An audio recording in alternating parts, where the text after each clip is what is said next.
What a lovely day! Welcome to Flat Earth Debate Members Only live stream.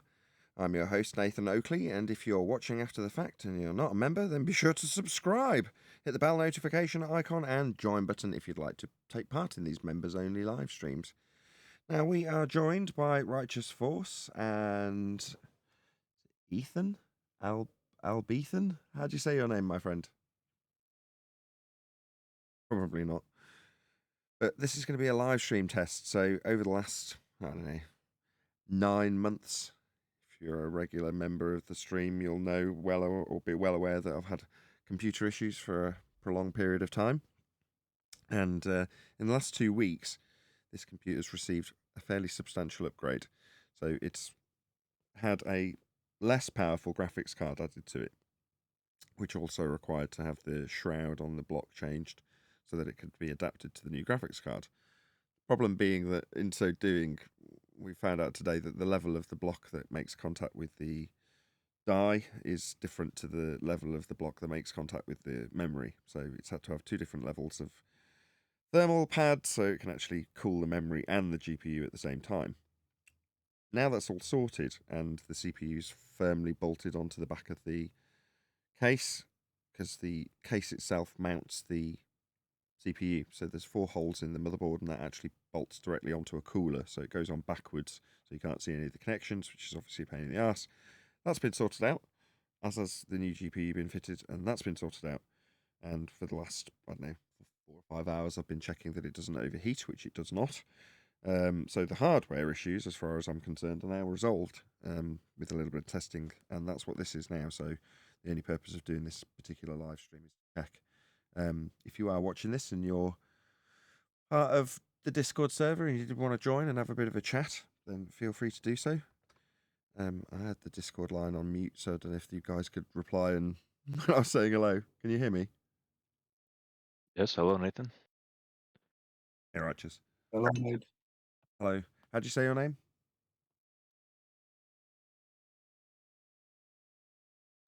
My name, just a noob and schmo. Just a noob? Yeah, someone who is like self-educated. Oh, okay, fair enough. Well, as I say, there's probably not going to be a great deal of chit-chat in this particular stream, as all I'm wanting to do is actually be live, and the members tend to be a lot more tolerant to my nonsense with nothing much going on. So forgive me if there's not a great deal of chit-chat. Chat. Figure out where the chat is. Yes, there is a chat. Oh. Hello to Stephen, Richard. How you doing? Love you both. And we got Rayleigh in Discord just joined us. Hello, Rayleigh. Good afternoon.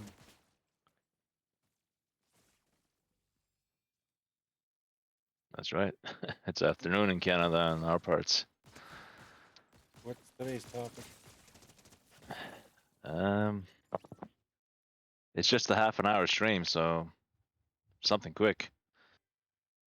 And I gotta go in a half an hour too. About 25 minutes. I'm gonna have to leave. I have to go Niagara on the lake briefly and then come back. But Nathan said he's only doing a half an hour, so that's pretty good. So yesterday I Did I? spoke with McToon. I don't remember saying I was going to do half an hour. I said I was going to start in half an hour when you asked. Oh, well, okay. There's no particular time. Go on. There's no particular amount of time. I just want to be live, because if I'm recording, live streaming, playing a game with, at the moment, excuse me, it's everything but G+ running. That's about as taxing as it gets. Now, I've learnt my lesson over the last 9 months. There's no point in running either. I watch a channel on YouTube called Frame Chasers, because while I was trying to figure out how to undervolt, there's no advice on that really. There's just straightforward, this is how you undervolt a GPU or a CPU, but not this is how you control out of control temperatures in a passive PC, and there's no advice for that, right? So you just find out how to do it, overclocking, that is, to underclock in my instance. And he was like, when you come to testing this stuff, don't muck around with Cinebench, don't muck around with IDA. Just what you do is you go in, if you're overclocking in his case, or underclocking for me, you play the game if that's your objective. Well, for me, just play the game, or play the effing game, as he put it, is live stream with a game running and with all the things that I would use. Skype running, although I haven't got Skype running at the moment. Restarted since but since I last loaded it.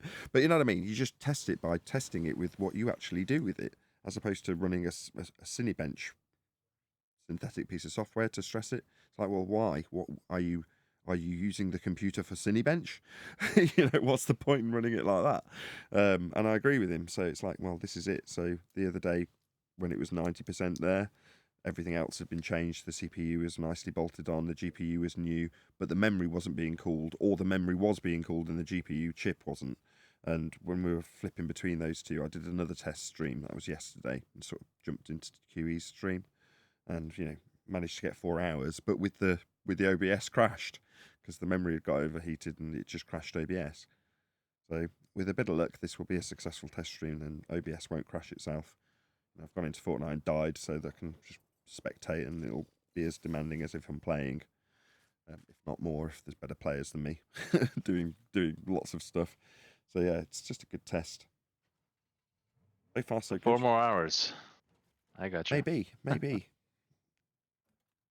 Got nothing against being live for a long time. If somebody interesting joined the live stream chat and started chit chatting with us, then But for now, this is like a bit like when Flat Earth Debate first started, and I would go live and I didn't have any guests, so I would literally just put out the link, risk my channel, and have the G+ link published to people so they could play porn if they wanted to get my channel taken down, which they repeatedly tried to do. But that was the risk you had to take to sort of build the audience, or the risk I took to build the audience. But you'd have prolonged periods of silence where there was no one talking about anything, and there wasn't even anything on screen. I mean, at least now, I can I can put a Fortnite game on and people have got something visual at least to look at. If they come, they know the stream's running. Whereas back in the day, you wouldn't. I'd go off camera and I'd be like, every 15 minutes, I'd go on camera and just say, if you'd like to join I'd do the same as the intro. If you'd like to join the stream, all that crap. I'd just do that every so often, and then somebody, 1 or 2 people might join. And as the popularity grew, it got to the point where it would be infested with globetards who were trying to shut me down, trying to mute me on my own show. It's ironic that people moan about getting muted, because back in the day when I started, like I say, I was opening the doors to such an extent to try and entice people in, that the people who did come in and knew how the back office, if you will, of Hangouts on Air worked, were in a position to control the show to almost the same extent that I could control it, which is to say they could mute guests, me included, as though it was their Hangout. And obviously that caused chaos. I would be getting muted in the middle of a discussion, and I would still be heard, I think, by my live stream, but not by the guests. And if they can't hear you arguing back, they'll just carry on into a rant and start a different discussion with someone else because you're on mute in the Hangout. So, that kind of crap was the stuff I was open to when I first started, or I'd open myself up to, if that makes sense. Obviously, the security of Flat Earth Debate is that's why it's so complex now, because of things like that. The complexity of it's increased just to sort of protect the channel. And most people don't realise that. They just think, oh, why are you in your echo chamber? And you're like, well, to have this echo chamber, initially I had to pretty much give control of the Hangout in some instances to my enemies, just to get them in the door.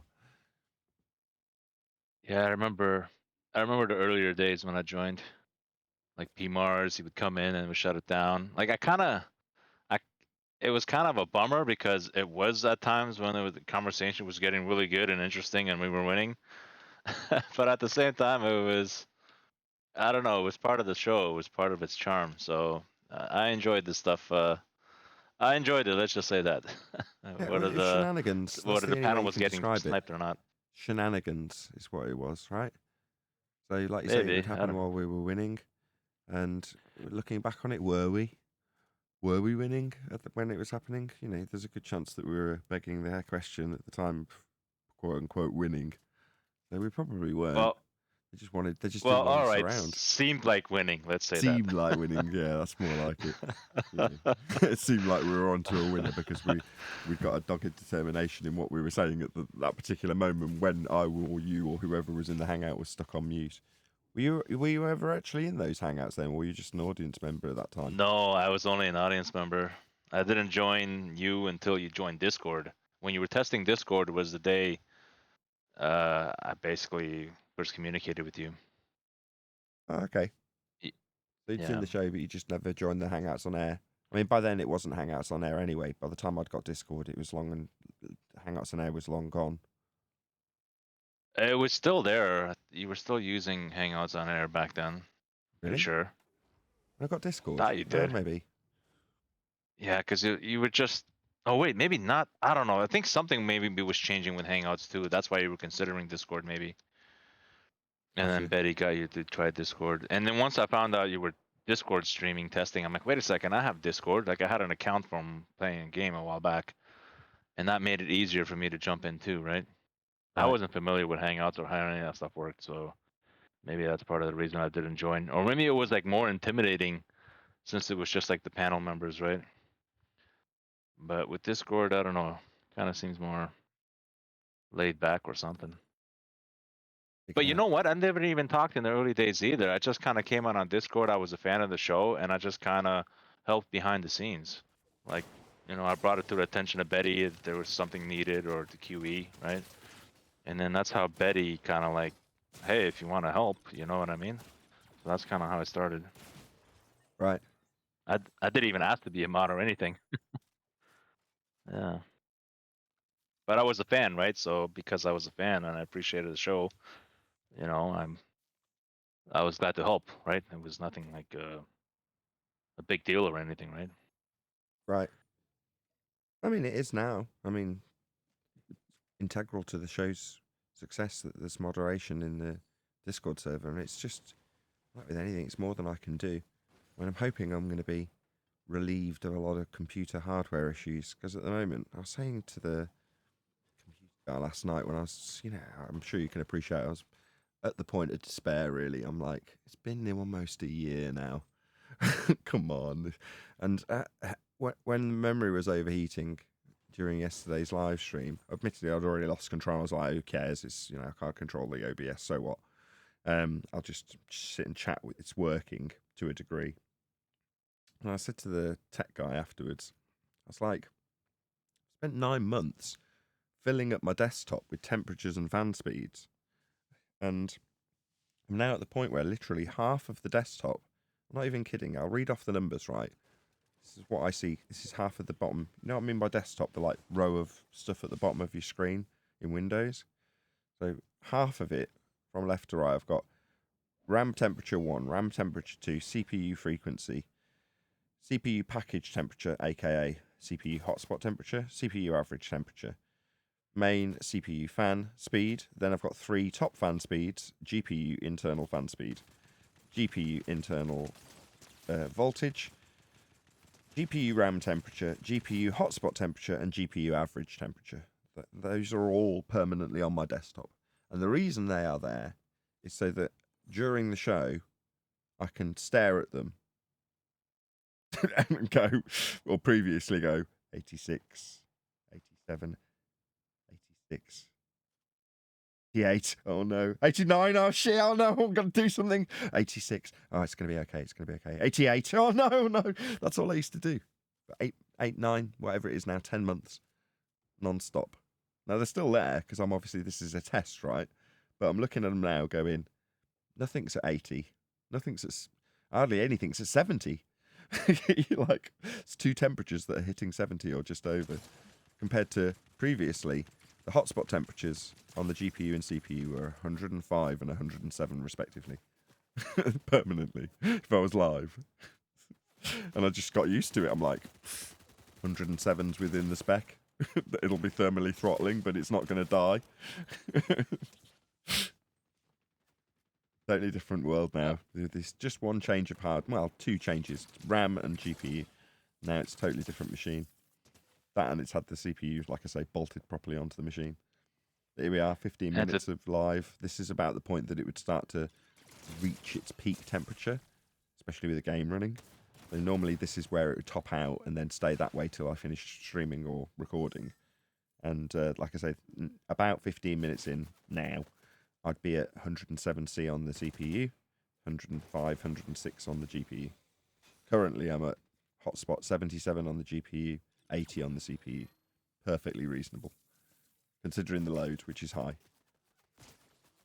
And to think I only use MSI Afterburner for GPU monitoring thing. I do. I use MSI Afterburner to turn down the GPU to make it produce less heat. So it's undervolted. So the way you do that is I did that as soon as I got the GPU, even with the memory overheating, I could still do that. So you just find the point where the GPU crashes and then turn it down one notch and then go down the voltages and just flatten them off. So in other words, it'll only go to a certain point in voltage and then stop. So it won't get hotter and hotter and hotter. So I've done that already, just undervolted it basically. Fairly standard practice actually with modern GPUs. There's no point overclocking them because they don't get any faster. They're already fast as they can be out of the box these days. So what people tend to do is try and get them to be more efficient, which is what I'm doing at the moment. But another thing that I want to test in this stream is that the undervolt is actually stable. It seemed to be perfectly stable, but since it's now actually cooling itself correctly. But in a way, I wanted to do that while it was unstable. In other words, the worst case scenario is it slips off the cooler or you knock the case and it's suddenly not cooling. Well, if you've tested it in the worst case scenario for its undervolt, then it'll hopefully survive when it's in its best case scenario. And if something devastating happened, it would still survive, or you'd hope so. That's the logic behind it. So I did all that while it was unstable or not quite right. So I didn't have to do all that today. But still, strictly speaking, it hasn't been tested live. So yeah, that's using Afterburner. It did actually cause a problem. That was what I was huffing and puffing about before we went live. So MSI Afterburner was on, the overlay was still up, and that was stopping the OBS from functioning correctly. So if Afterburner's on in the background, like the GUI or graphic interface, whatever they call it, GUI, that stops OBS working for some reason. I don't know why. It's fine now, but all I did was just turn it off. Now it's fine. Still undervolted, but it's just not showing me what all the settings are on a user interface. God, this is fascinating for the members, isn't it? Almost 10 people. Yesterday they come and there's a proper debate between Adam and Rachie. Today it's me with a random Spider-Man running around me talking about voltages. Fun, huh? Well, it's something. Let's just say that. Gotta get it out of my system. I don't want to do this again. You know, I mean, in all sincerity, I don't want to be on tomorrow's live show talking about this at all. In fact, at the end, I want to go to sleep tonight, having not had it go to black screen like it did yesterday during the live stream after about 20 minutes, which is where we're about to creep up on. It just went black. The screen went black. You know, yesterday when I'm like, I don't know if you were in the stream yesterday. Were you there, Righteous? Yes, I was there. Well, I was listening. I was playing a game, but I was listening. Well, at a point, I lost control of OBS. So I can't remember where it is. I think it was about 20 minutes in. I just stopped being able to control it in the way that you'd normally control it. So there is a workaround that I've learned because it's happened so many bloody times. So I did manage to, fumble my way to some sort of control of OBS after it had soft crashed or whatever you want to call it. I'm hoping that will not happen now. And then after I close this all down, I can go, right, tomorrow when I load up my live stream, number one, I won't have to stare at the temperatures. They'll still be there for a week or so till I'm comfortable deleting them, and that'll be the happiest day ever, where not only do I not have to monitor the temperatures, they're not there to monitor because there's no need to. Right. All right. Well, yeah, I was there. I heard you mention the OBS thing, and I was familiar with what the OBS thing is because you've talked about it before. It happened before. So I just get black screen on Yeah. one of the monitors, so just one of the monitors disappears. So you're like, oh, okay. That's half my control functionality gone. Can't see half of it. All I've got is the NVIDIA overlay in the bottom right hand corner, like a little tiny stats page, tiny little 2-inch stats page that tells me frame rates and latencies and temperatures and clock frequencies of the GPU and things like that. Just a little data page. That was all that was there. I'm like, yeah, that's wonderful. When I'm live, this is what I need. Need to see the frame rate of the game that I can't see.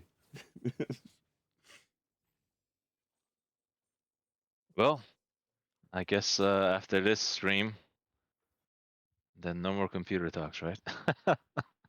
Exactly, that's the idea.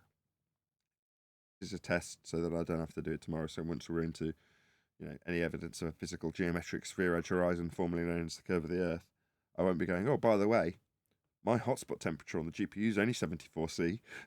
I'm really chuffed with that. Memory's only 64C. I mean, bloody hell, it's not even 90. Amazing. Well, sounds good. Guess what the hottest CPU temperature mine does? One more time.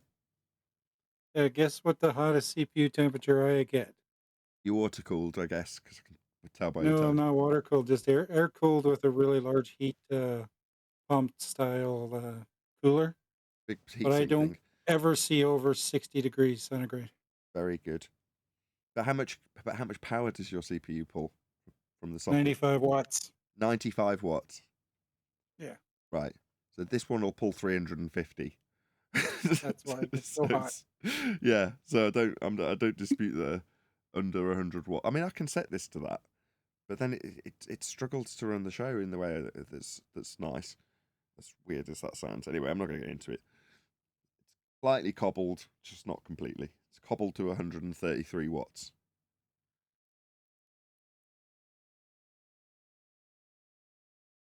Got enough power to run the show. Ideally, the show needs 140. How much it pulls. I'd rather it was staying cool and not cooking me, and a little bit sluggish. Anyway, yeah, good stuff. This computer seems to be running beautifully.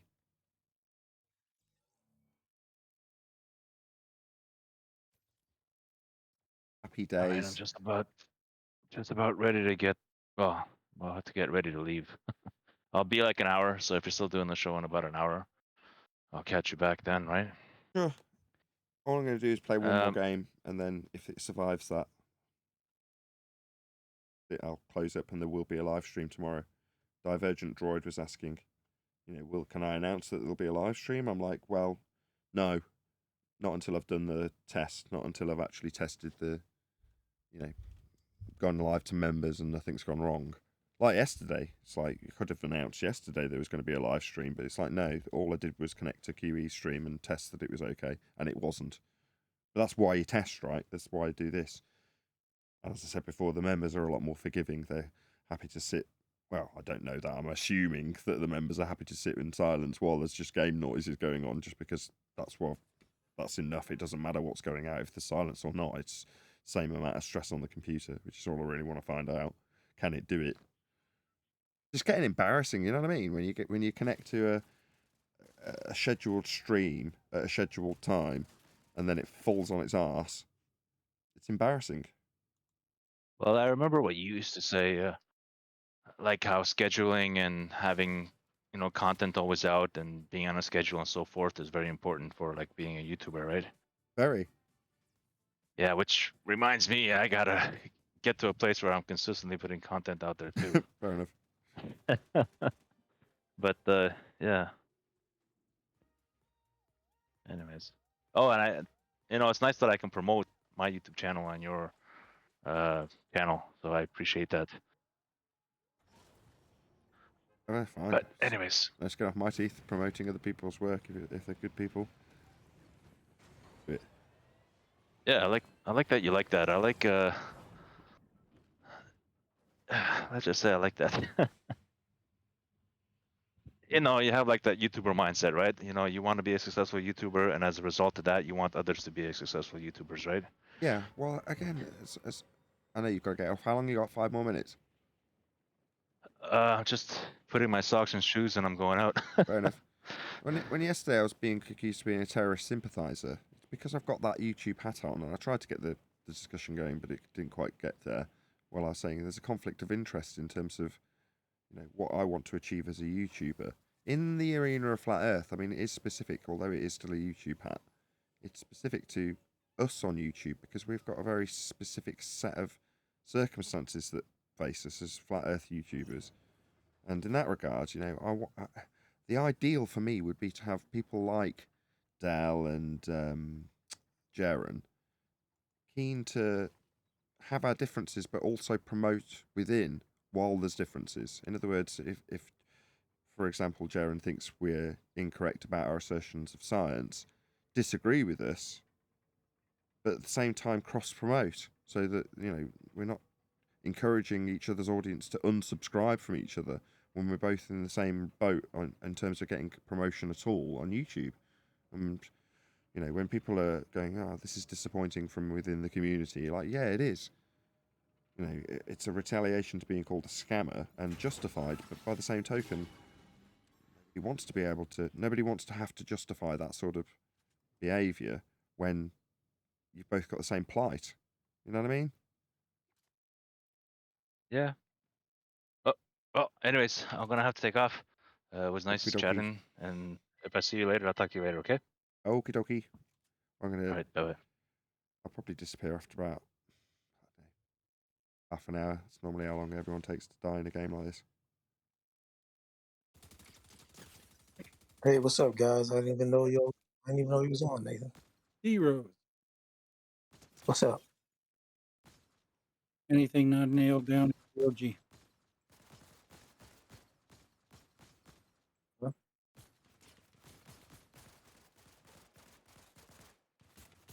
Doing a little test, Nathan, to see if everything's working. Yeah, you got it.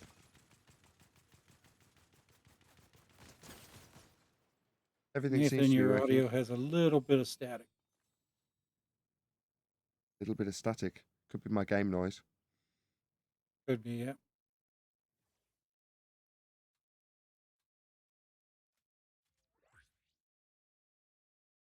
Everyone missed Flat Yes. Earth debate. Yeah, so yesterday I spoke directly to McToon on one of his live shows. All right. What did Toon have to say? Anything interesting? Yeah, he still does not understand how physics works.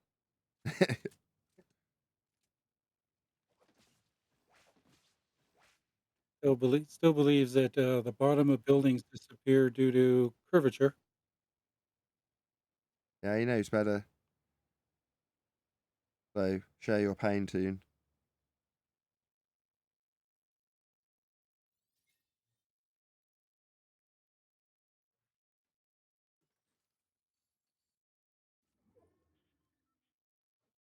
So I think I should explain to him why the moons of Jupiter are not visible with the naked eye for most people. And then maybe he'll grasp that there's no curvature of Jupiter blocking the moons.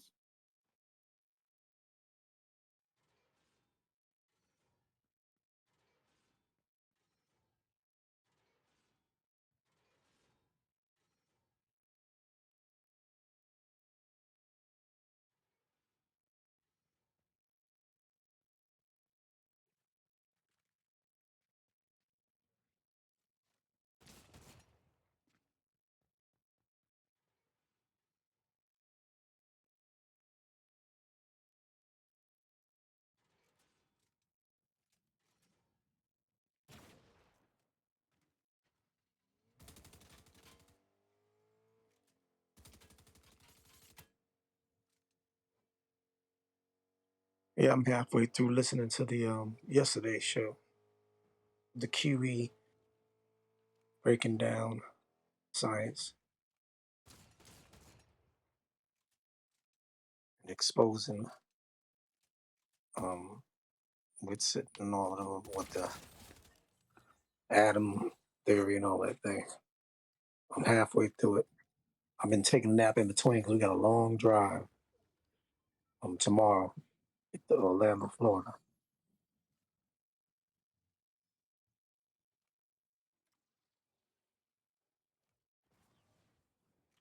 For what? Huh? For what?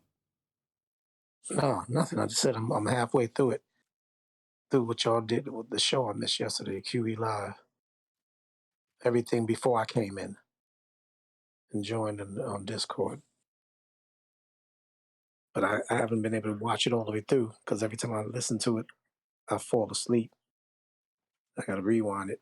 So, because I'm trying to get some rest before this long drive.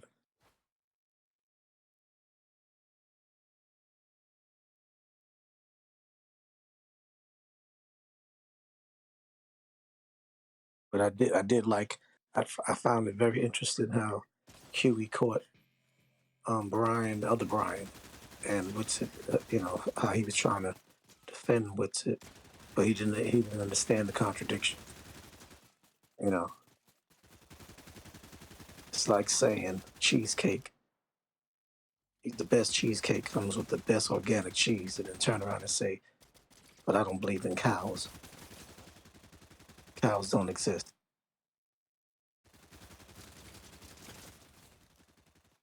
How you gonna say that you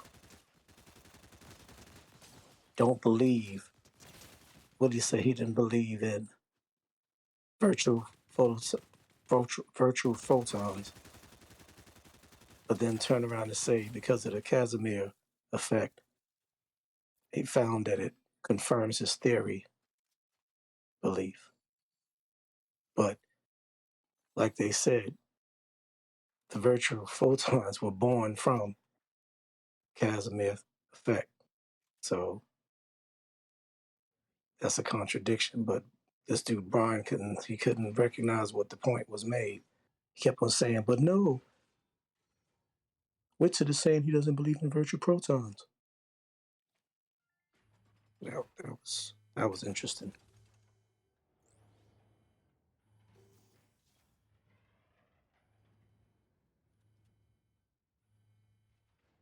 Yeah, I didn't watch the first part of QE show. I just joined and stole his audience.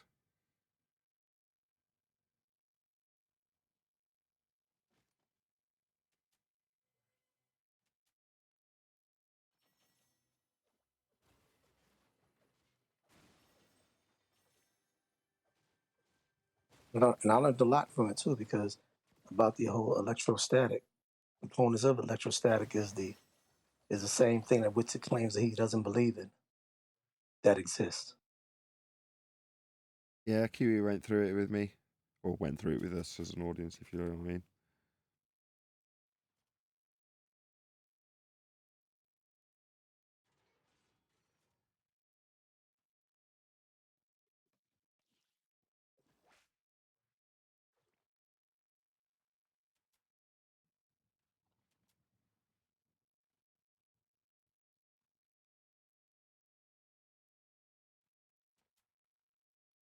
Do some shout outs to everyone in the chat. Shout out to Richard, Stephen. I will not get the jab. Michael, shout out to you. Dank, good to have you. Rose, you're in here anyway. There. Adam, good to have you. Flat Earth Sage, hello. We're enjoying Bender running around.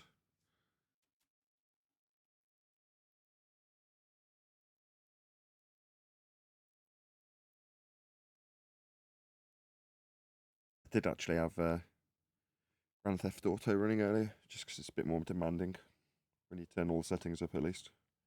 Get it to max out the GPU. But it's almost maxed out now. There's a guy in the chat, Richard R. He said we should review Stars on Mars. Stars on The Mars? show, the show that's airing in the United States on Fox Network Okay. called Stars on Mars. It's like a reality show I'd do where it, man. I don't even know how they dare even air this thing. It's supposed to be celebrities that that they don't even say simulate. They actually say celebrities going to Mars and try to survive. I don't. It's like the most audacious, absurd production ever. And it's like, did I miss something? Did they say a exercise, a assimilation? I mean, they don't say that. They literally say that the celebrities went to Mars, and it's one of them is Marshawn Lynch, Super Bowl champion running back for the NFL, retired. And I'm not surprised he would do that because he does a lot of profound things. But it's a joke. It's really not even worth us breaking down unless you wanted to take like a trailer of it and just break down the laws of thermodynamics and entropy and break down why this is impossible and just ridicule it. That's about all you're gonna get out of it. But it's not really gonna be any educational piece because it's a buffoonery satire to me.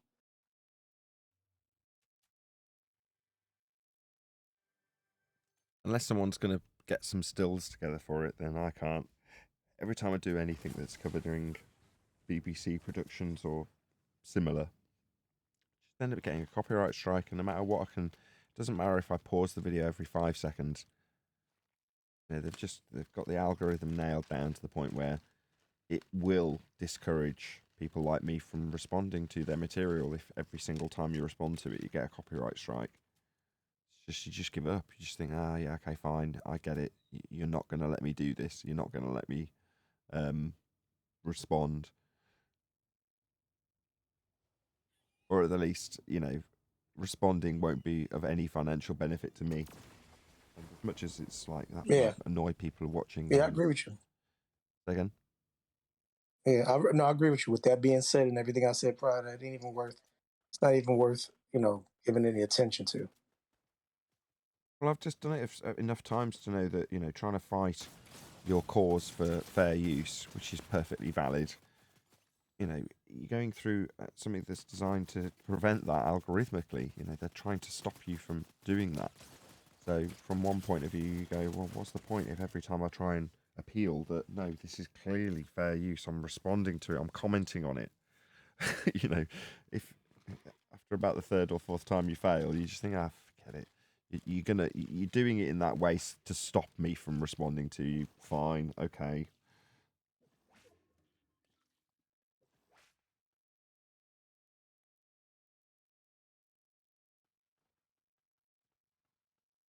One of them. I'll get no sympathy because I'm sure every other YouTuber who does response videos has been in the same boat for a lot longer than I have. Although I've been doing this for a fair while now. It's nothing to moan about. It's just, they've designed it so that you don't respond to anything that's televised, regardless if it's published on YouTube or not. If it was ever televised, just forget it. There's no point trying to do a response video to it, unless you're prepared to go through it and get stills. Maybe if you did pantomime instead. Again? You do the pantomime, Well, you can do it. You just can't play. You just can't press play on the video. Which is kind of a bit silly if you're doing a video response. But there we go. Such is life.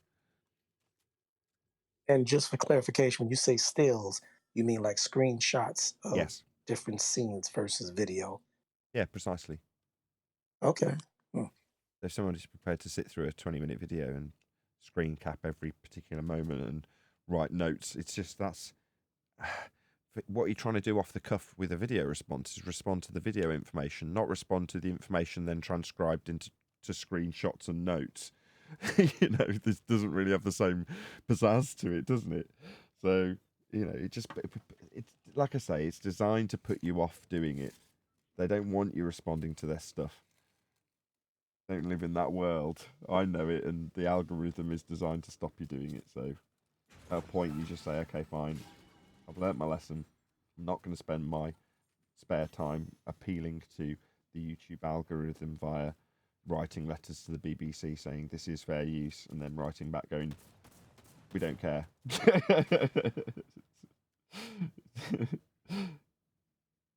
And it's the BBC stuff. But that was just the most recent one. You know what though? Cox You mean the response stuff video. that We they did a do Cox with response public video. money? Say again? You mean the videos they create using public money? They don't want you responding to them? They don't want you critiquing them now. But I bet if you were reviewing and critiquing a Loch Ness Monster or Bigfoot, they wouldn't bother you. If it was covered on the BBC, I think they would. They still would? Oh. Yeah, if you're covering Bigfoot and BBC happened to do a documentary on Bigfoot and you responded to it, I think you'd get the same crap I get. So I don't think it's exclusive to the fact that we're covering this subject matter. It doesn't matter to them that it's a piece with Cox in. That doesn't mean anything to the BBC. It's just material that they own, and as far as they're concerned, you've listened to more than 5 seconds of it and put it on your own. No, that's not allowed. I remember Morgile dealing with it years ago when he was trying to use like 17 seconds of Disney video or something, and they just wouldn't let him. And he was objecting and writing to them and doing all the stuff I was doing with the BBC recently. And it's like, he's learned the same way as I've. Just don't do it. They don't want you to do it. They've put all the stuff in place to stop you, so why bother trying? Pick your See, battles, that's what basically. happens when you stop paying your TV license. I don't have a TV, so I don't have a TV license. But I haven't had a TV license for a number of years because I was too poor. And to be perfectly honest, it's the same reason now. I just can't afford to have a TV. Not that I'd want one anymore. Especially with kids. I don't want them being poisoned. They get enough of it from YouTube. They get poisoned from sitting in front of their iPad or in front of mine or my wife's phone, watching effectively like we used to watch as kids. We'd sit in front of the TV watching cartoons. Well, now they sit in front of YouTube watching cartoons. Well, at least the TV used to have standards, right? Stuff on YouTube, not really yeah. standards on it. But that mean nothing. Are only applicable to the controllers of the world that we live in. Because if you think about those standards now, when we oppose a lot of the crap that we're brainwashed with, those standards were being upheld by what? For who? Again, YouTube's standards are fairly rigorous in terms of what they will allow out for general consumption with monetization attached to it. They do segregate certain material. They have you self-certify what you put out, and occasionally people will moan that it's not correct, and then they'll assess it if you ask them to. So I think it's pretty reasonable. Whereas on, I can't remember, various different BBC scandals where stuff made it out to air that, you know, they wouldn't reach their own standards. And they're the ones setting their own standards after all, aren't they? We're not setting them for them. Like I say, I don't have a TV. I haven't had one for years. A couple of occasions when I've been reasonably well off. When I was a rep, I had Sky, and I've still got the Sky box. It's not that it's connected or plugged in. Mainly because I've got material on there where I was on TV that's on the hard drive. But I've just kept just for nostalgia. You know, I was on TV a couple of times. Here it is on my set-top box that I could wire up if I had to show somebody. Not that would probably ever come up.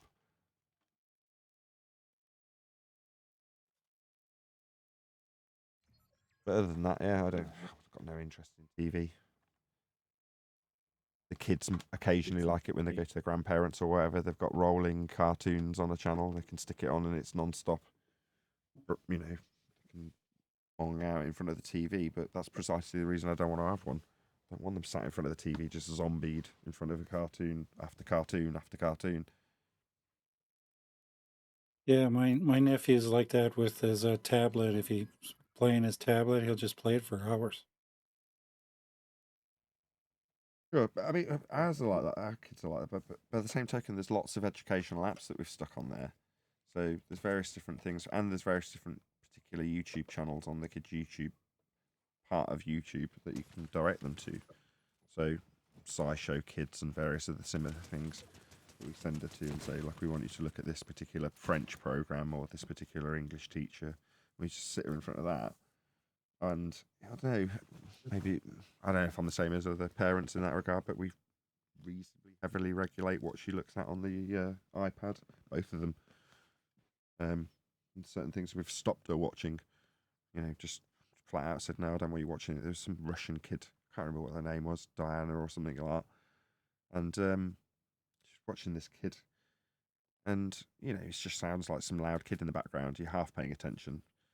And then when our eldest starts behaving like that kid and it's not good, you know, number one, being cheeky to us, you're like, where's she getting this behaviour from? And then you look at that particular show and go, oh my God, she's getting this directly from a YouTuber.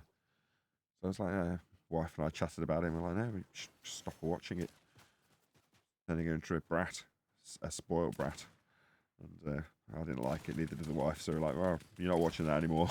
That's the end of it. Just remove it.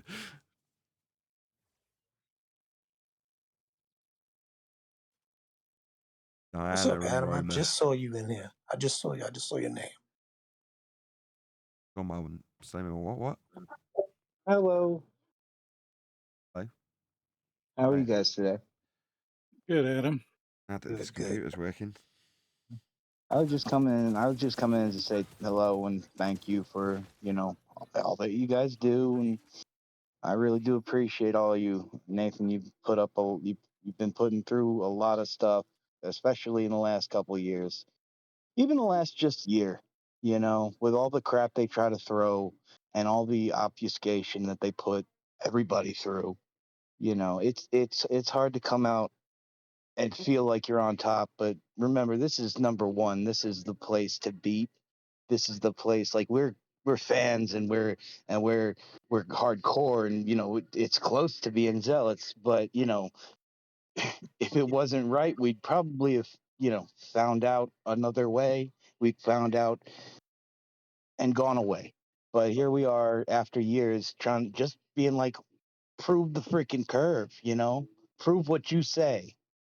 And that's a good thing. And I just wanted to say, I wanted to come and blow some smoke up your asses. Hey, welcome to Blow Some Smoke Up My Ass. I mean, I'm very grateful for the audience support. People are grateful for what we do here. I mean, what you've just said makes me feel bad for Dell's audience, because when you said, "Oh well, if it wasn't what we were hoping for, we'd find out by now." Well, the people who are watching Dell at the moment are finding out right now, aren't they? And that's kind of sad, Yeah. because they're going to have their illusion shattered, and Yeah. in some instances shattered by us, which is we become the bad guy, of course. I do understand they're feeling the need to replace, the crap that we get, gravity, space. They need some replacement idea. I do understand why they would latch on. And it's such a act of desperation just to be able to, I mean, disprove gravity to create another false dichotomy. That's the sad thing about it. It's like, why does the door keep coming off the hinges? And they'd be like, That's my because there's a ghost taking them off. And you'd be like, that's ridiculous. Are you crazy? How can you that's say my something so worry. absurd? It's actually two squirrels unscrewing the hinges. I mean, That's just my worry. Is it's going to get us back to suppositions and making claims that are pretty outrageous without proof. And I don't know where you're going to get proof of things like an upwards accelerating rocket snow globe. That's what it is. Yeah, it's pretty absurd. But like I say, there's going to be people who've built their trust in people like Dell. It's not the first time it's happened either. I don't know if any of you guys have been around long enough to remember Tiger Dan. Any of you remember Tiger Dan? Tiger Dan, That's the chat. Yeah, that's a name that brings up a bad past there. Oh, so you remember Tiger Dan, right? Oh yeah. Tiger Dan. Let's just ask the chat before we move on. Who in the chat remembers Tiger Dan? Who's been long enough around to remember the debacle with Tiger Dan 964 or whatever he was called? Let me know from the chat. No, sorry, says Stephen. For anybody that does. Yeah, he kind of, a bit like Dell at the moment, gathered up a fairly substantial following, was very much for flat Earth and putting forward some reasonably good arguments, I guess, for early arguments, and seemed very much on the side of flat Earth. Then he tried to create his own azimuthal equidistant projection, failed, and therefore the Earth's a globe. That was his conclusion at the end of a 12-month stint, doing interviews and building an audience, and northern guy, British guy. No, I didn't know about him. Sounds like, and the twist was now he's rumpus. No, he just turned around and sort of shattered the illusions of a lot of his audience. And Dell's doing a very similar thing at the moment. No, I had known Dell. Is Dell West Boston? No. Dell as in 'Cause Behind the Imaginary Curve, or whatever his channel's called, Beyond the Imaginary Curve. Okay, I was just because the only Dell that I knew had hung around for a long time, and he's even a member, I think, because you shout him out every now and then. So I figure he does Patreon. Nah, different Dell, Scottish Dell. But again, it'd be nice to be promoting these people as opposed to having blazing rows where they say that they're going to expose you and make up lies about you. It's just like, ugh. Fair enough, we have disagreements, But wouldn't it be better if It we could? makes sense to me that if I'm holding something and it has the potential to fall without my holding it, that my dropping it would be giving it some sort of energy. I don't know if I'm actually giving it energy, but I'm definitely part of that. What instigates the energy, right? Sure. But I mean, beyond the scale being slid one number up for gravity, in other words, I said this to my wife yesterday when she was listening in on the conversation with Rachel and Adam, and she was looking up certain terms that they were using and asking me about them. In any event, she asked why one of the, I think she was looking up inertia, and there was a lot of descriptive preamble to the description, and resistance to the acceleration was right at the end after the load of preamble. And she's like, well, what's all the preamble for? So I said, okay, if you sat there now, had a value ascribed to doing nothing as 0, would you say that's reasonable? She's like, yeah. I said, okay, well, if you start falling, in other words, the apartment that we're in, the floor collapses and you start going through the floor towards the ground below, would you say that is reasonable to say a minus value of -1? She's like, yeah, fine. I was like, if you jump up and down, would you say that's fine to, when you're jumping, give it a +1? She's like, yeah. Okay, great. So 0 doing nothing, -1 falling, +1 jumping. Great. Everyone's clear. In an upward and downward vector only, that's how we're going to describe it. 0 at rest. Okay. Now we go on to the heliocentric description of them having 1g when you're at rest, 0g when falling. Well, all they've done is move the scale 1 so that they can make the assertion that without the force of the 1g moving the scale 1, you'd be flying off into the unknown because you're not being held to the ground, right? Well, beyond that apologetic for an Earth that's turning and not throwing you off it, you don't have to have any claims or investigations even into this subject matter.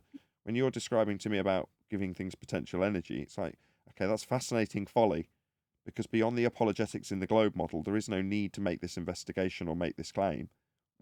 Is it of interest to you personally, is what I would ask. If not, who cares?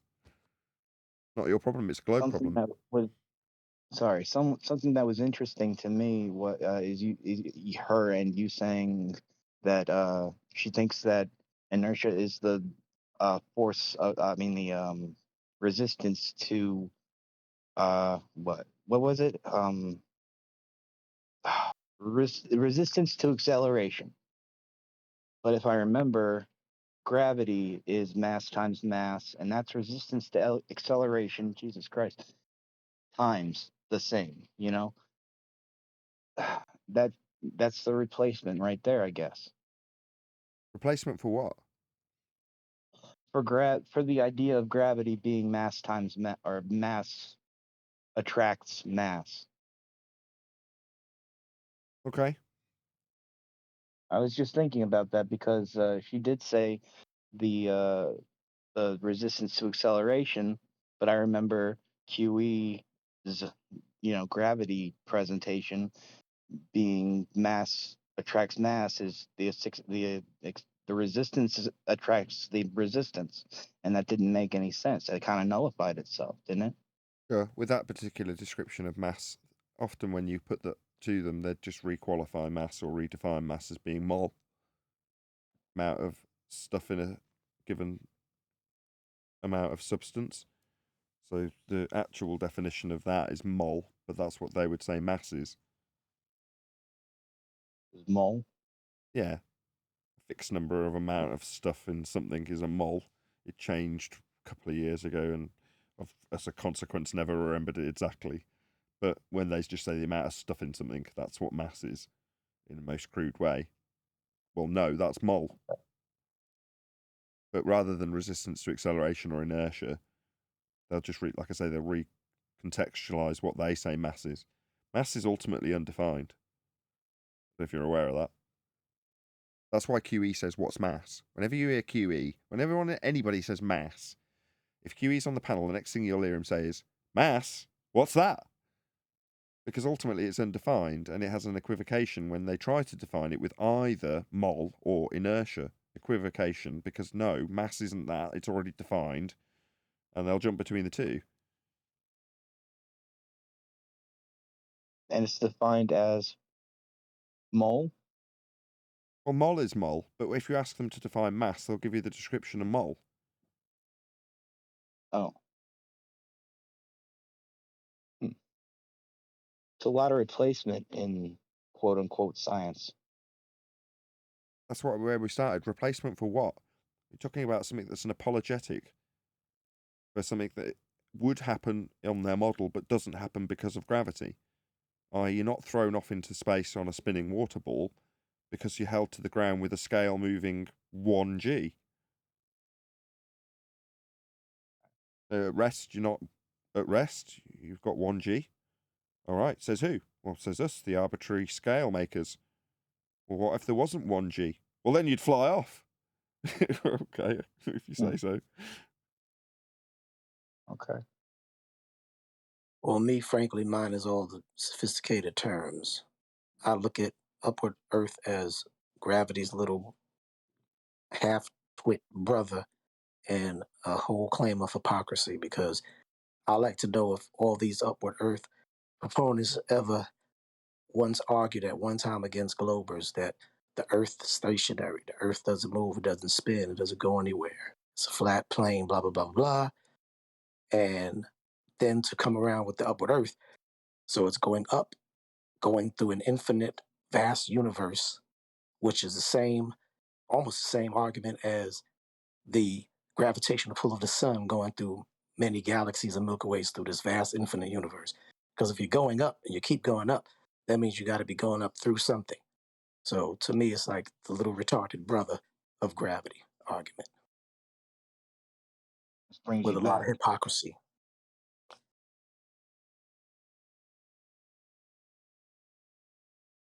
This PC is perfect. Nothing's failed, nothing's crashed, nothing's overheated. Recording and It live needs more streaming for an hour. cowbell.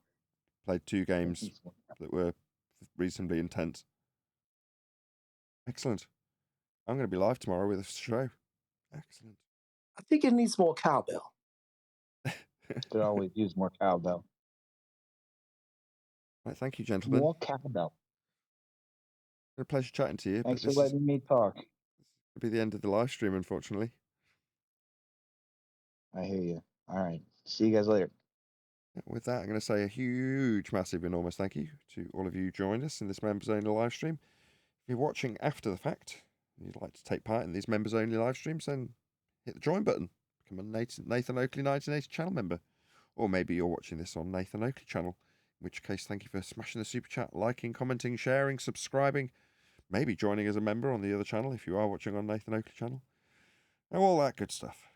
Anyway, I've been Nathan Oakley, and hopefully I will see you all live tomorrow on Flat Earth Debate.